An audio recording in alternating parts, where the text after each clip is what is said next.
I knew something was off the second I saw the orange cones lining the road in front of my house. Not the kind the county uses. These were shiny new, the kind you rent from a private contractor. And behind them was a crew of guys in yellow vests unloading a steel gate from a flatbed trailer. I stepped off my porch and walked straight toward them. "Hey," I called out, "what's going on here?" One of the workers glanced at me. "Installing a gate, sir. Got a work order from the HOA." I blinked. "This is a public county road. You can't gate this," he shrugged. "We're just doing what the paperwork says, of course." This had Karen written all over it.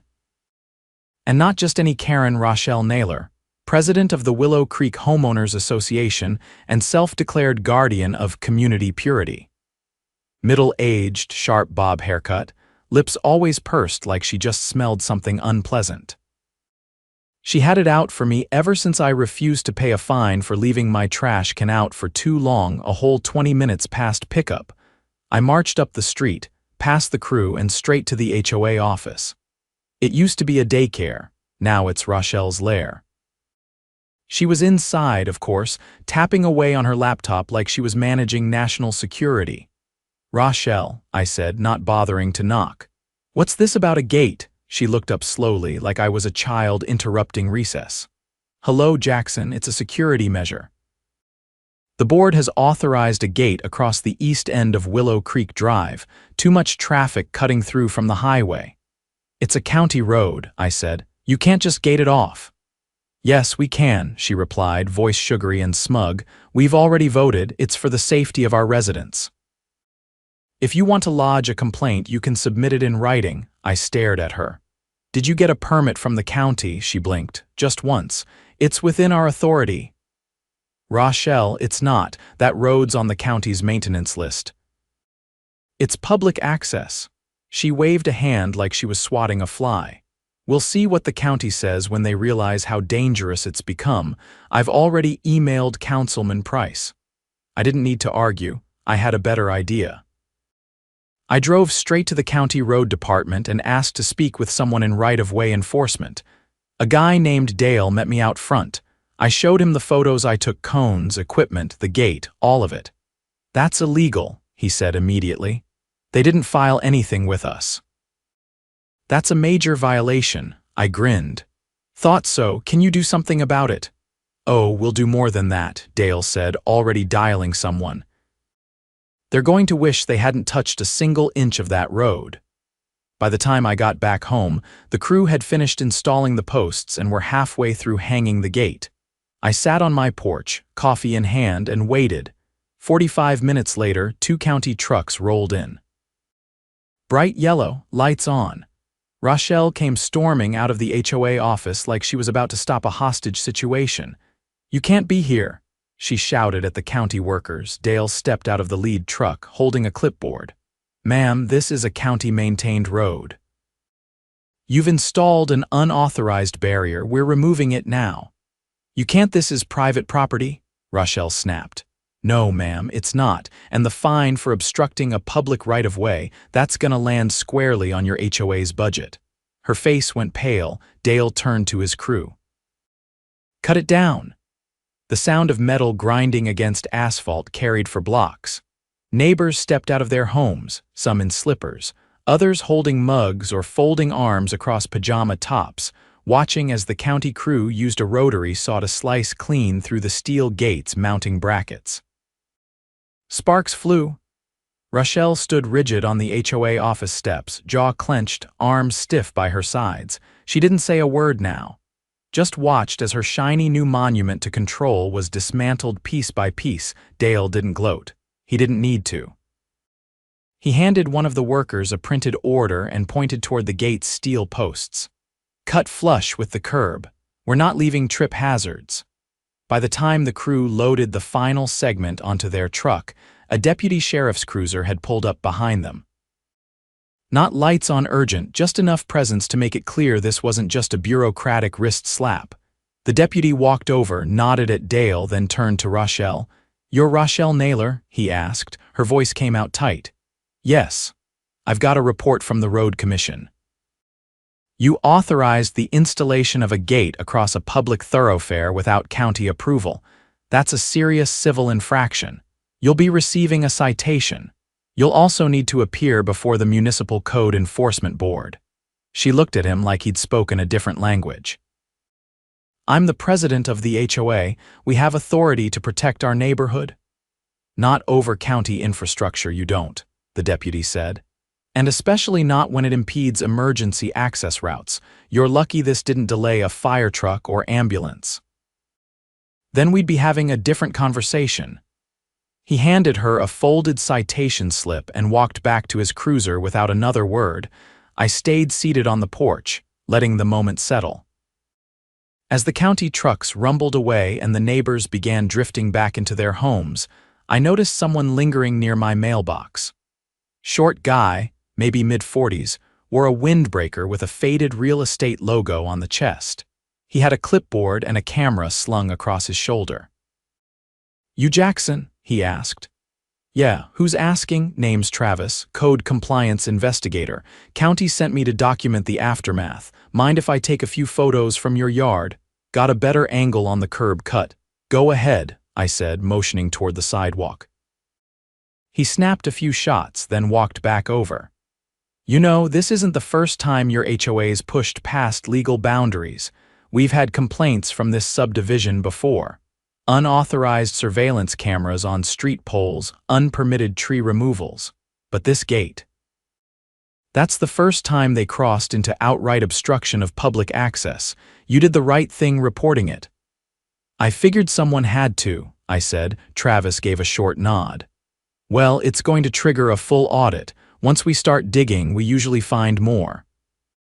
You might want to keep an eye on your bylaws, or better yet, your budget reports. If they used association funds for this install, that's misappropriation." That night, I pulled out the last annual budget report the HOA had mailed. It was glossy, full color, with vague line items like security improvements and infrastructure enhancements. No receipts, no contractor names, no breakdowns. And there, buried near the bottom, was a lump sum labeled East Entrance Fortification, $28,400.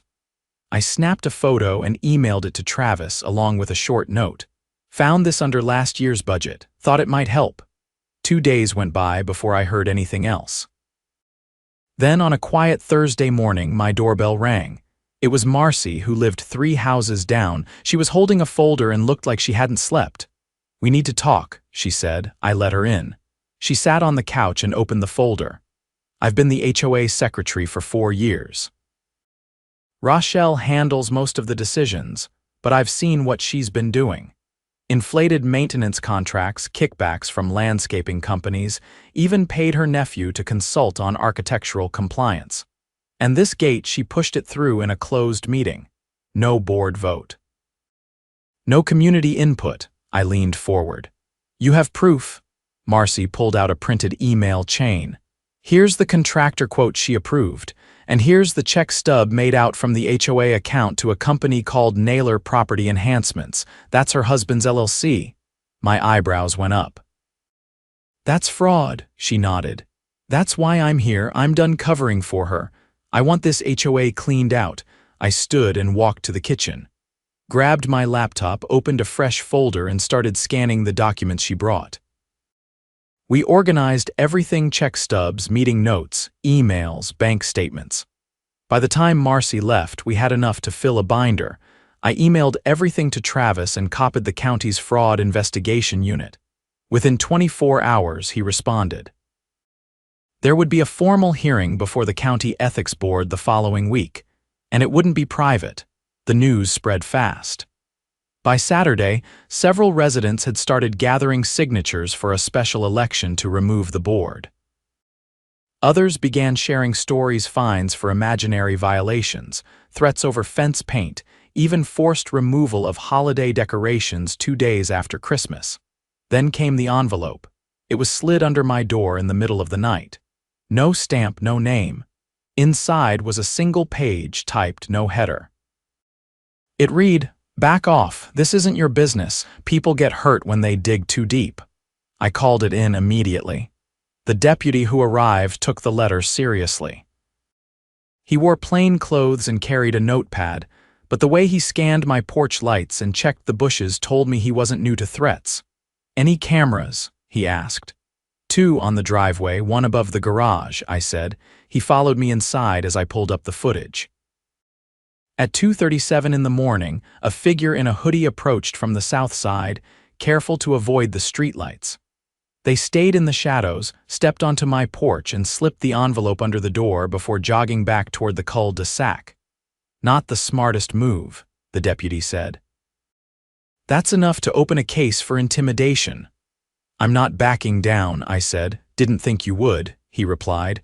"We'll let you know what we find." Sunday brought something unexpected, a knock on my door from Rochelle's vice president, Howard. He always looked exhausted, like he was one meeting away from a breakdown. "I didn't know about the gate," he said before I could speak. "She told us it was approved. I believed her, but now county's investigating and I might be liable if I don't make a statement." "Then make one," I said. Publicly, he hesitated. "It's not just about the gate. There's a lot more. She's been hiding financial records from the board. Changed the password to the HOA email. We haven't had a real vote in over 6 months. You want help?" I asked. He nodded. "Then you're going to testify," I said. "And bring every document you can get your hands on." He looked down at the welcome mat, then back at me. "I'll do it." I'm done being her puppet. By Monday, the county posted a public notice. Due to evidence of financial misconduct, a temporary operational freeze had been placed on the Willow Creek HOA. Rochelle was suspended from her role pending the outcome of the hearing. A forensic audit would begin within 72 hours, and finally, the community breathed. People smiled as they passed each other on the sidewalk. Kids played without being told their bikes were clutter. Someone even put a garden gnome in their front yard, a quiet act of rebellion that stood like a statue of liberty. But I knew the storm wasn't over yet. Rochelle wasn't the type to go quietly. And if she'd gone this far, she might still have cards left to play. What she didn't know was that we had more than documents now. We had witnesses. We had investigators. And we had momentum. Howard arrived at my door again the next day, this time with a canvas grocery bag clutched in both arms. He looked like he hadn't eaten or slept, cheeks hollowed, shirt half tucked. Without waiting for an invitation, he stepped inside and placed the bag on my dining table. It landed with a dull thud. "What's in there?" I asked. "Hard copies," he said, unzipping the top. "Contracts, bank statements, even board meeting recordings." She never deleted anything, just renamed folders and hoped no one would look. I pulled out the first folder. Inside was a vendor invoice labeled Perimeter Monitoring Enhancements, dated from 3 months back. The amount was over $12,000. The vendor listed was a shell company, no address, just a P.O. box. I flipped the page. There was a deposit slip made out to Rochelle's personal account. "She funneled HOA payments straight into her own bank," I said. Howard nodded. "That's not the half of it." He passed me a stack of printed emails. One subject line caught my eye: "Election interference strategy." I read through it.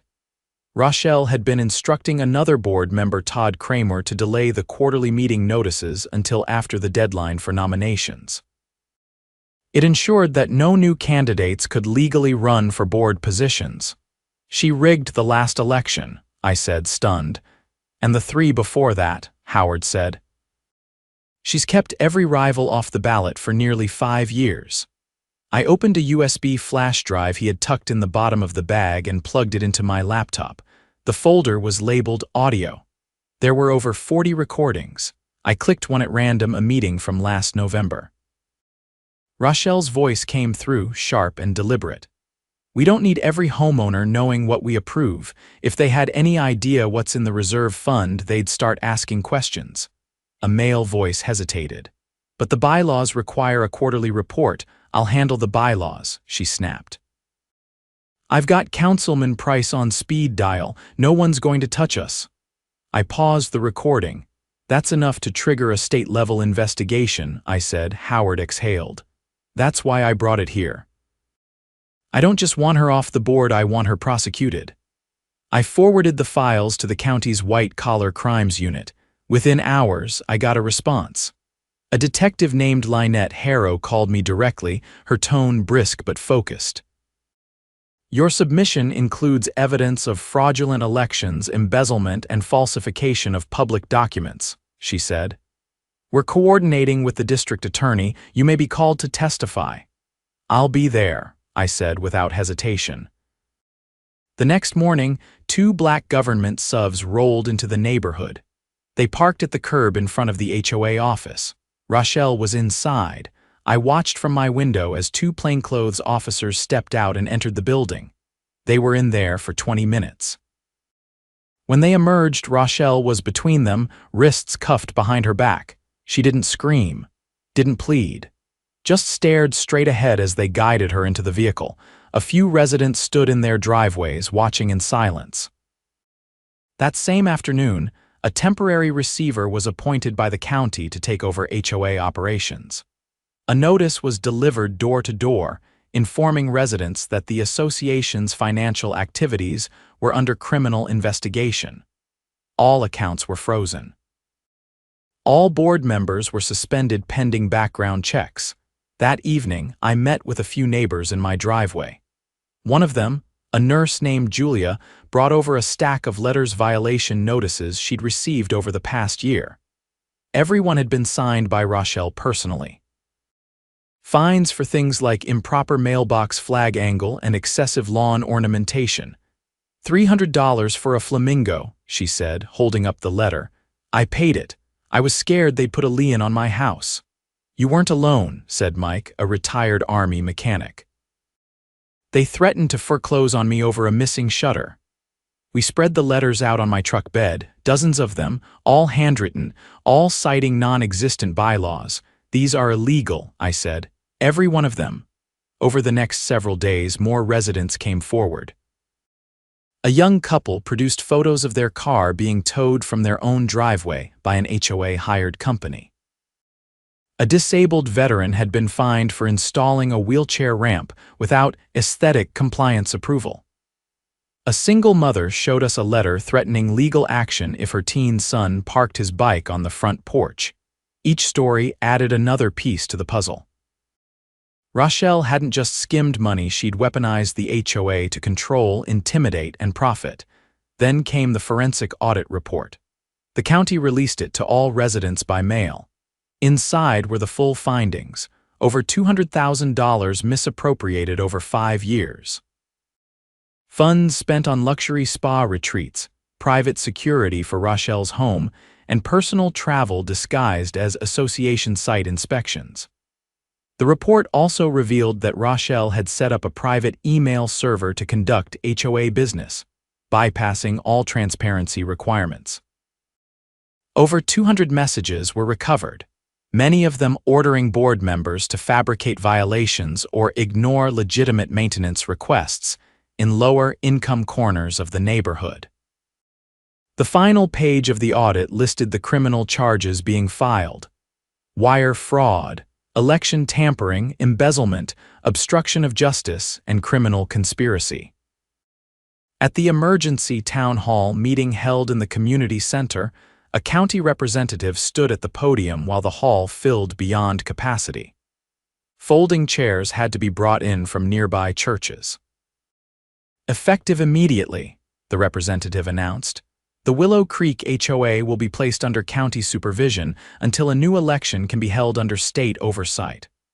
All prior fines issued without proper legal basis are nullified. Applause erupted across the room. We also want to thank the residents who brought this to our attention, the representative added, particularly Mr. Jackson Cole, who provided critical evidence and testimony. I wasn't expecting it, but people turned in their seats and looked at me. Some clapped. A few stood. I just gave a quiet nod, not entirely sure what to do with the attention. After the meeting, the county official approached me. There's one more thing, she said. We're recommending that several board members be permanently barred from serving on any HOA in the state. Howard, I asked. He's not on the list. He cooperated fully and triggered the investigation. We may ask him to serve as interim president until new elections can be held. I stepped outside into the night air. The community center lights glowed behind me. For the first time in years, I didn't feel like I had to look over my shoulder when I walked down the sidewalk. A few days later, I passed by Rochelle's house. It was dark. A notice from the sheriff's department was taped to the door: property under investigation, no entry permitted. The new interim board led by Howard set up a public forum in the park. No podiums, no microphones, just folding tables, open books, and residents freely asking questions. For the first time, the HOA was transparent. Julia brought her flamingo back out and planted it proudly in her yard. Mike painted his garage door fire engine red just because he could. Kids rode scooters across sidewalks that had once been patrolled like military zones. And me? I installed a bench at the end of my driveway, right where the gate had once tried to cut our street in half. On it, I carved one word: ours. Howard stood in the middle of the community park, clipboard in one hand, sweat darkening the collar of his shirt. The crowd had doubled since the first forum. Folding chairs were gone. People brought camp chairs, coolers. Some even set up shade tents. It wasn't a protest anymore. It was a reckoning. "I've got the full list of proposed reforms," he said, raising his voice over the hum of conversation. "We're eliminating closed-door meetings, requiring full digital access to financial records, and setting term limits for all board positions. No more shadow governance."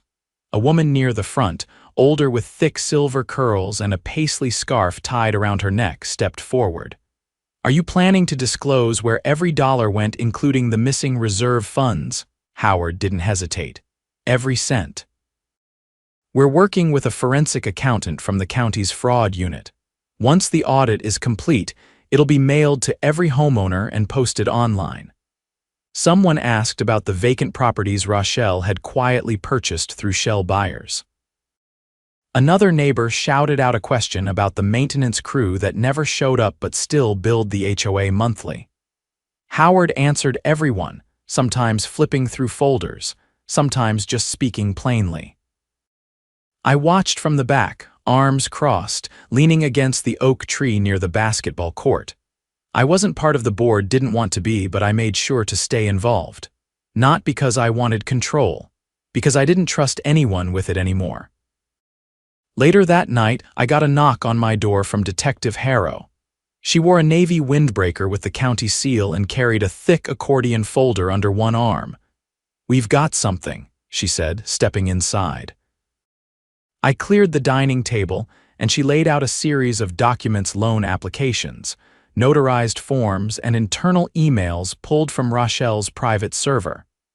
These properties she bought under aliases. They were financed with fraudulent lien claims. She filed fake violations against homeowners who were behind on dues, then forced them into quick sales through intimidation, often buying the homes herself or through proxies at reduced prices. I stared at one of the emails. It had Rochelle's name in the digital signature, authorizing a lien against a home that had been fully paid off. "This is mortgage fraud." "Worse," Harrow said. "In one case, she filed a lien against a deceased veteran's property, then forged a quitclaim deed to transfer ownership. Sold it 3 months later for a profit." I sat down. "That's grand larceny." 24 counts of it," she confirmed. "We arrested her husband this morning. He's been laundering proceeds through his landscaping business, bought a vacation home near Destin 2 years ago. Paid cash." It felt surreal. This woman who once fined people for having mismatched patio chairs was now looking at federal charges, but the deeper they dug, the more they found. "I'm going to need you in court," Harrow added. "You're listed in the state's case as the initial whistleblower." "I'll testify," I said. That same week, a federal grand jury returned indictments, not just against Rochelle, but 3 other board members who had signed off on fraudulent expenditures. One of them had fled to Arizona, but the U.S. Marshals picked him up within 48 hours. The charges ranged from racketeering to wire fraud, and the total estimated theft exceeded $400,000. The media caught wind quickly. A local journalist from Channel 7 News contacted me for an interview. I initially declined, but after seeing the way they'd covered similar HOA corruption cases, I agreed on the condition that they focus on the community, not just the drama. The segment aired the next week. It showed residents reclaiming their spaces, painting fences, planting gardens, even organizing a weekend cookout called Freedom from Fines. Kids decorated sidewalks with chalk drawings of dragons and spaceships without anyone barking at them to stop. One man built a little free library at the edge of his lawn, stocked with mystery novels and kids' picture books. At the end of the piece, the reporter looked into the camera and said, "In Willow Creek, justice didn't come with torches and pitchforks but with patience, persistence, and one very stubborn homeowner who asked the right questions." I got a lot of handshakes after that. A few people sent me pies. One woman knitted me a scarf with the words "No gate here" stitched across it in block letters. The new HOA elections were held a month later. For the first time, ballots were counted publicly, and candidates had to disclose campaign statements and financial ties. Howard was voted in as president, but he made it clear he wasn't staying more than a year. "I'm here to fix it, not keep it," he said. The new treasurer was a retired CPA named Linda who had once been fined for having wind chimes. She brought spreadsheets to every meeting and insisted on reading every line item aloud until people begged her to stop, but no one complained. Not anymore. The county began using our case in training seminars for neighborhood governance. We even got invited to speak at a municipal conference about preventing HOA abuse. Howard went. I didn't. I stayed home and worked on building a new porch swing. Then one morning, a white envelope showed up in my mailbox. It had the county seal and a return address from the district court. Inside was a check restitution from the seized assets of Rochelle and her co-conspirators. It wasn't much, just a few $100s, but it came with a letter acknowledging my role in exposing the fraud. I tucked the check into a drawer and hung the letter in a frame near my front door. A few weeks later, I saw Julia pushing her daughter in a stroller down the sidewalk. She waved and stopped to talk. "You see, they finally replaced the street signs," she asked. "No more peeling paint or bent metal. The county did it last week." I nodded. "Looks better. Feels better too," she said. "Whole place just breathes easier." She continued down the street and I stood there looking at the new sign, Willow Creek Drive, no fake gates, no orange cones, no secret meetings or threats scribbled on printer paper, just a clean street. Quiet again. Peaceful. I walked back up to my porch and sat down on the swing I'd finished the day before. It creaked slightly as I leaned back, the breeze carrying the distant sound of hammers and saws neighbors fixing up things they used to be afraid to touch. I pulled out my phone and opened the community app. The new board had posted a poll asking residents what they wanted to do with the old HOA office. Ideas ranged from a daycare to a co-op garden. I voted for the garden. Then I put the phone away, leaned back, and listened as the wind moved through the trees uninterrupted, unmonitored, and finally, free.